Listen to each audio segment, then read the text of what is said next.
Hey, how's it going? It's Nick's forecast, and it is the 27th of January. Things today. Uh, Second homes are not really an investment unless you know you're just getting it for yourself, and that's if you're going to turn it into some kind of Airbnb, got it in a good area that you know be good. That's going to be rentable. Um, if you're going to get one, try to get at least a three-bedroom type of deal with a fireplace. If you have a garage, it's even better. I was talking to somebody about this the other day, and it's just second homes or second homes. Yeah, they can be financed and all that wonderful stuff. A lot of people with second homes, and a lot of them rent them out or condominiums. So yeah, there's a lot of that in different parts of the U.S., which is great. But second homes, remember, um, you get a lot of times people finance those, and sometimes you can get over on it, and you can make it as basically a normal finance, is not a non-owner occupied, but owner occupied. Sometimes you can work it, just depending on how good your mortgage broker is. And that there's a lot of factors in that. So just think about that. That's kind of a location intensive deal, but a lot of people just get second homes because they like to go out and do whatever they're going to do at the area that they're going to. So it's going to vary, but if you're looking at it as a second home, you goof off and stuff like that. But then you're going to run it out or air Bennett. Just remember these. Remember those issues that you need to look at when you're buying it. Location: 3 bedroom, 1 3/4, 2 bath. Let's just say 2 bath. If you have a fireplace, it's good. Garage.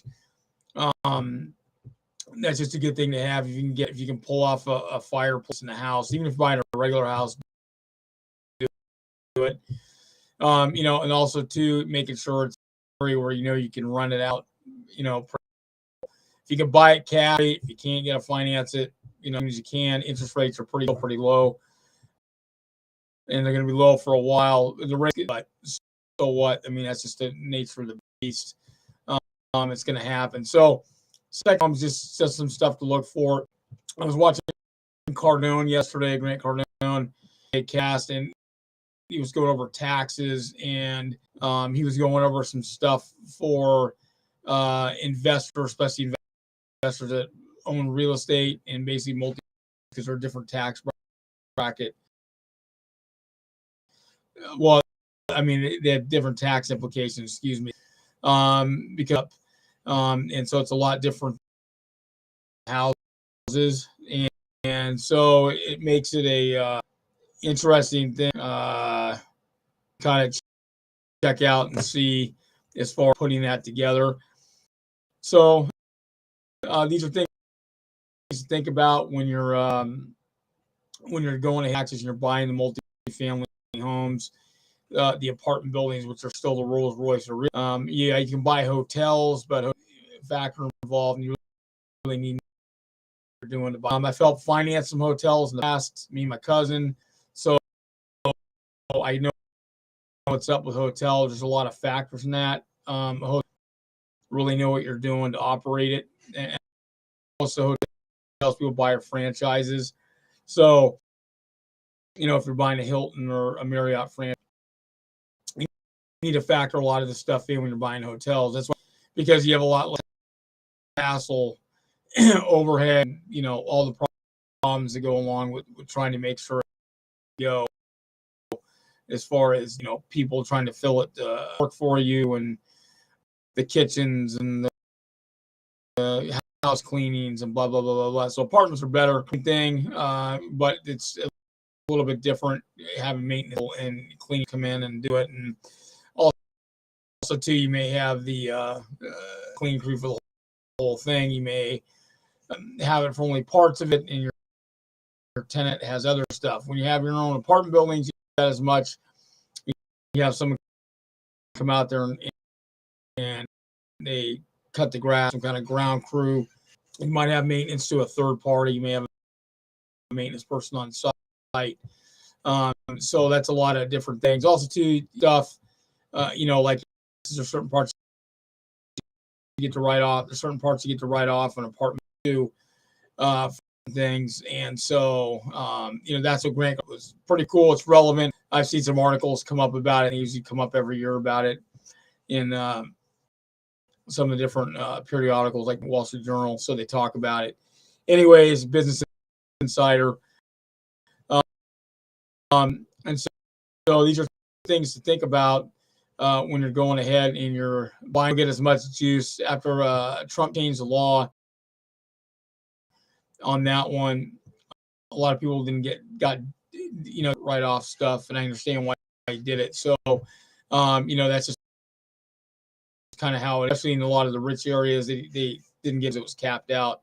That's the way it goes. There's certain things you can write off on a house anyways because they've closed some of the loopholes on it, and that's just one of those things. And who knows the salt if they're going to release, or the current government, who knows. And it's something you can't predict. But if you own apartment buildings, different deal. Remember, it's got to be 5 unit or more. So these are when you're going ahead and purchasing, you'll just have to factor that in. If you have to do it, you get your grounds.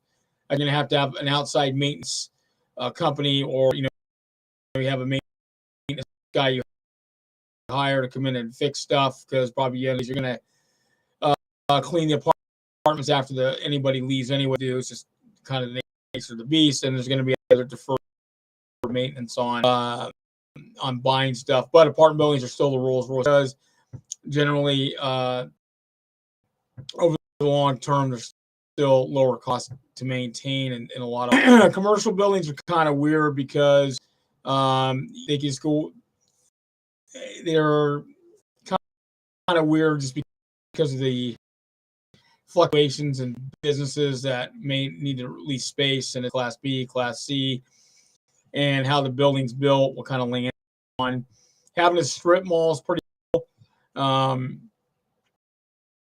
If you own a strip mall and you have some really high where there's a lot of people, there's a lot of traffic, good thing for strip mall. Strip malls bring people in. You might have restaurant franchises, other boutiques, whatever. You might shop another restaurant here, and you might have this boutique, and you might have Batteries Plus. You may have, it could be, you may have an auto parts store, or, it could be anything, or you might have a gas station on it, maybe not. I mean, it could just be anything on a strip mall. So those are good if you buy one that's 100% out. In other words, that means it's 100% run, or pretty close to it, but it's going to vary. I get sent to me all the time from all over the U.S. If you guys are doing, we're looking at loopnet.net. You should just be checking that out because that's a good place to size looking in your areas. A lot of areas for you investors is that the multiple listing, they could be two multiples. It might be one multiple for the residential, and the commercial will be Seattle area, covers most of Washington State there. And then not all the other brokers belong to a commercial listing association. And a lot of them, like Seattle's got Sacramento Bay Area, Fresno, whatever, more or New England area or whatever, or Atlanta, Columbus, Georgia, where Fort Benning's at. I mean, they all have these different multiples. Generally, there's two multiples. Usually, there'll be a commercial one, and there'll be the residential with the commercial one that everyone's on, because most people only do residential real estate. So, have external sites, but you want to look at both. But look at LoopNet, because a lot of other pretty cool ones out there. You can look at some of the big fellas, Jones, Sang, LaSalle, some monsters like Remax Commercial. You can look at that one. That's on their site, but it's actually pretty decent because of the IDX. We're able to pull different systems, and some of the real estate agents are systems of both multiples. If you know that they're doing residential, commercial, at least the squared away ones, you can look in their sites. And a lot of it's external. They're not going to be able to tell you all the juicy details that are in the listing. You still can get an idea of cap rates and, how many units are in there or whatever, the per square foot, gross operating incomes, that kind of stuff, tax, stuff that you're going to need to know to base some opinion. So you might be able to go drive by it. Don't bother to drive by it. Most of the time, the tenants don't even know the property's for sale. So you don't want to bother the tenants or piss them off. It doesn't help your cause. Like Grant Cardone always says, you're trying to get the deal, not ruin it. And that's true. And I know because I've experienced some stupid stuff in the past where I did some stupid mistakes. It's just one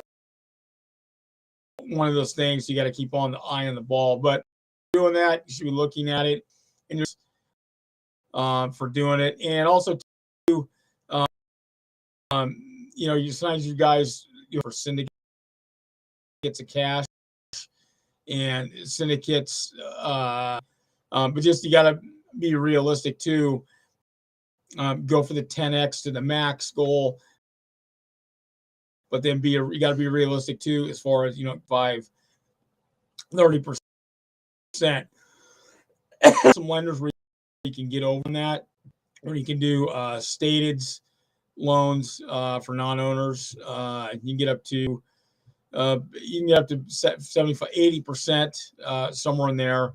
And no docs, you can get up to 85%. They can go from anywhere from about, let's say about $500,000 up to about 5 million, some go to 10 million. These are what you call a portfolio lender cash, and they wait on it, portfolio themselves. But remember, these are not owner occupied. So if you did and try to do some owner occupied deal, go ahead and they'll pull the plug on you. So you just got to be wary of that. Make sure you understand that too. So, and like I always say, talk to an attorney if you don't understand what's going on. And if your broker, mortgage, real estate agent, or mortgage broker is not doing your job, and you don't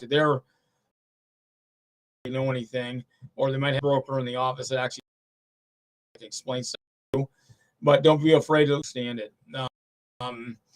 So most investors now, a lot of them are looking at houses, which are great, but you want to start looking at buildings too because they're out there.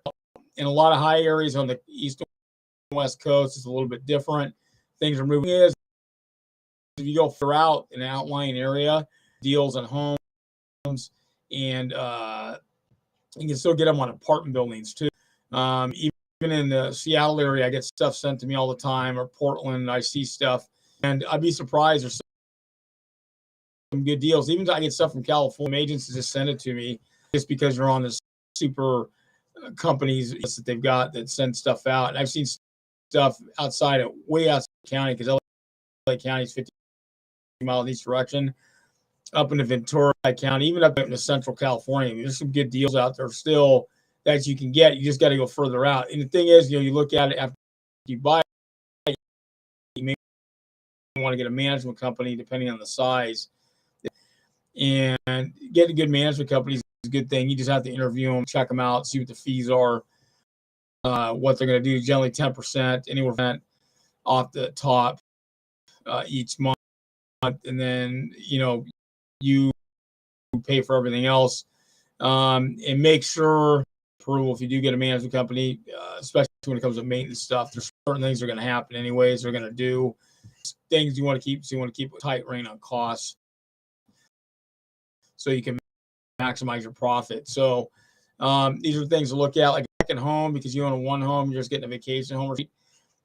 If you're gonna have another, great. If you're gonna have another company do an Airbnb, great.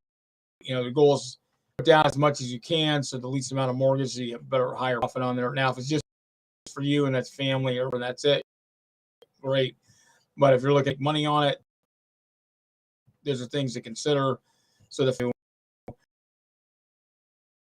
down the road. And I'm all, I guess you probably just want to pay off and just get it out of your to think about, except for paying the taxes.